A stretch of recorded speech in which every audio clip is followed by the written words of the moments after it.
Bonjour Thierry. Bonjour Patrick, content de vous recevoir à Paris. Donc je crois que vous aviez quelques questions à me poser, notamment sur le fait que vous trouviez étonnant que je puisse faire des vidéos et la raison pour laquelle je les fais. Donc je vous écoute.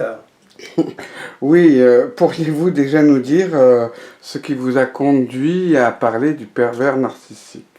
Alors en fait, l'idée m'est venue surtout au travers de mes consultations. C'est-à-dire que j'ai rencontré quand même pas mal de cas qui étaient extrêmement intéressants.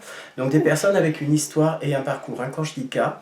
Des gens qui avaient en fait un passé extrêmement intéressant et aussi une sorte d'influence de leur passé vers leur présent. Et c'est aussi la rencontre avec des victimes de pervers narcissiques. Et ça m'a semblé vraiment important aussi par rapport à des expériences personnelles que j'ai vécues, d'expliquer un petit peu quel était le fonctionnement du pervers narcissique et surtout quel impact il pouvait avoir sur la vie des gens, sur le ressenti des gens et sur ce qu'on appelle la vivance. Voilà, donc c'est un terme professionnel de sophrologue, mais qui est très intéressant parce qu'elle conduit une personne à ressentir et vivre les choses de l'intérieur vers l'extérieur. Et pouvez-vous nous dire ce que vous attendez de ces vidéos? Alors en fait, la vidéo, le paradoxe, c'est que lorsque l'on travaille, on est seul avec un patient. Mais en même temps, les vidéos permettent de pouvoir toucher un maximum de personnes librement. C'est-à-dire que les youtubeurs vont aller se connecter, vont regarder, vont choisir un petit peu le sujet. Et j'ai été extrêmement surpris ces dernières semaines d'avoir autant de réactions, autant de commentaires, et autant aussi de gens qui finalement avaient été touchés par cette problématique mais qui n'en avaient pas forcément parlé. Donc je pense que c'est quelque chose de vraiment intéressant et qui permet d'aller plus loin et de laisser aux personnes le temps en fait pour réfléchir, pour faire le point, etc. Et c'est ce que j'ai en tout cas au travers mes commentaires mais aussi au travers les réponses que j'envoie par courriel. Donc c'est vraiment la possibilité de toucher un maximum de personnes dans un minimum de temps. Voilà. Et ces vidéos ont-elles, d'après vous, un impact sur les gens? Comme je vous l'ai dit, je le pense. Je le pense notamment au travers les réactions. C'est-à-dire que des personnes m'ont écrit pour me poser des questions sur ce que je ressentais par rapport à tel ou tel parcours, si je pouvais donner des renseignements supplémentaires. Donc ça veut dire que ces gens-là sentent que quelque chose peut-être ne va pas.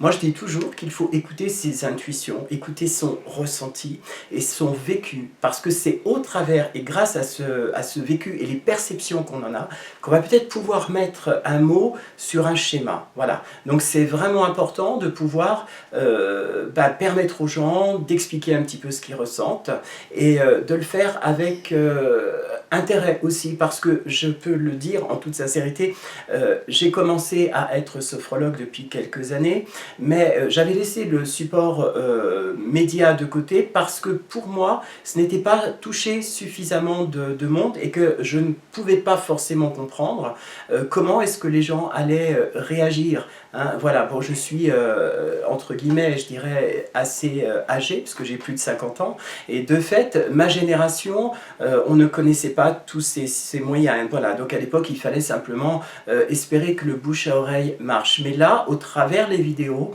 on peut parler, on peut expliquer et il y a un véritable échange et surtout on touche toutes sortes de cultures et toutes sortes de personnes finalement qui peuvent être, voilà, se poser des questions et être amenées à devoir peut-être faire des choix. Et quel serait votre but à terme concernant votre travail et ce support vidéo?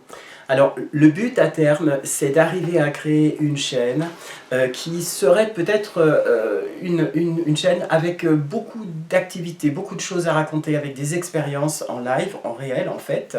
Donc pour expliquer un petit peu aux gens qui ne sont pas seuls, hein, que les problématiques, bon, j'ai parlé du pervers narcissique, mais aussi il y a d'autres problématiques sur lesquelles je travaille, la violence faite aux femmes, le coming out, hein, voilà, donc comment est-ce qu'à un certain moment dans la vie, on a une forme de sexualité qu'on n'arrive pas forcément à vivre, le harcèlement moral, les violences sexuelles, mais en même temps, toutes ces vidéos permettraient de pouvoir dire aux gens, voilà, vous n'êtes pas seul, il y a d'autres personnes qui ont vécu des choses similaires, même si l'histoire de chacun appartient à chacun.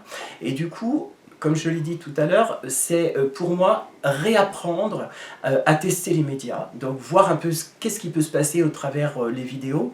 Donc ça me permet aussi de regarder un petit peu quel style de public va réagir, et j'ai été surpris de voir que ça peut être des personnes, on va dire, relativement jeunes, majeures en tout cas, jusqu'à des personnes qui ont plus de 60 ans, donc qui ont été confrontées à un moment donné à ce type de problème et qui se sont retrouvées un petit peu toutes seules. Donc du coup, faire cette chaîne demande qu'il y ait au moins, avec les nouvelles lois de YouTube, donc qu'on ait au moins 1000 abonnés et 10 jours de visuel sur une année, sur 12 mois.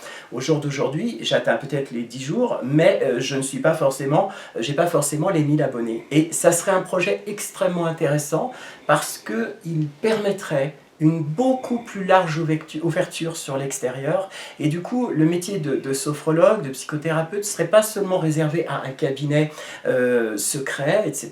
Ça serait vraiment la possibilité que chacun puisse réellement partager ses expériences. Et au nombre de vues de pays que j'ai, hein, donc y compris des pays auxquels j'aurais jamais imaginé que le sujet passionne, je pense aux Émirats Arabes Unis notamment, Saint-Pierre-et-Miquelon aussi, donc vraiment très très loin, voilà. Donc du coup, pour moi c'est quelque chose de formidable, je suis un petit peu comme un novice, voilà, j'apprends les choses, j'apprends à découvrir et je me rends compte de la pertinence de la vidéo, de YouTube, et comme je le disais tout à l'heure, il y a que quasiment 30 ans que j'ai appris à connaître l'informatique, hein. Voilà, je ne suis pas né dedans, donc j'ai appris en fait à comprendre l'importance des médias, en plus au travers mes consultations, j'arrive à comprendre davantage quel impact ça peut avoir, et du coup j'envisage vraiment la planète au sens du village, voilà, où tout le monde peut discuter, se connaître. Donc vraiment, mon souhait, ce serait d'arriver à créer cette chaîne, mais sans les youtubeurs, ça va être extrêmement difficile. Voilà, j'espère que j'ai répondu à vos questions. Oui. Merci Thierry pour toutes ces précisions. C'est moi qui vous remercie Patrick. Par contre, juste avant que vous partiez, je voudrais rappeler aux personnes que j'ai mis en vente en ligne sur mon site web, donc psychothérapie-psy.com, donc des enregistrements vidéo d'une trentaine de minutes qui pourraient vous permettre peut-être de comprendre un petit peu ce qu'est la relaxation, vous permettre aussi d'approcher vos sensations intérieures, votre vécu, et pourquoi pas essayer d'arriver à vous rencontrer si vous en avez envie. Voilà, autrement suivez mon blog donc sur mon site web, n'hésitez pas à m'appeler, laissez vos commentaires, et encore une fois un grand merci pour votre présence, votre aide et tout ce que vous m'avez apporté. À très bientôt, au revoir Patrick, ciao. Au revoir.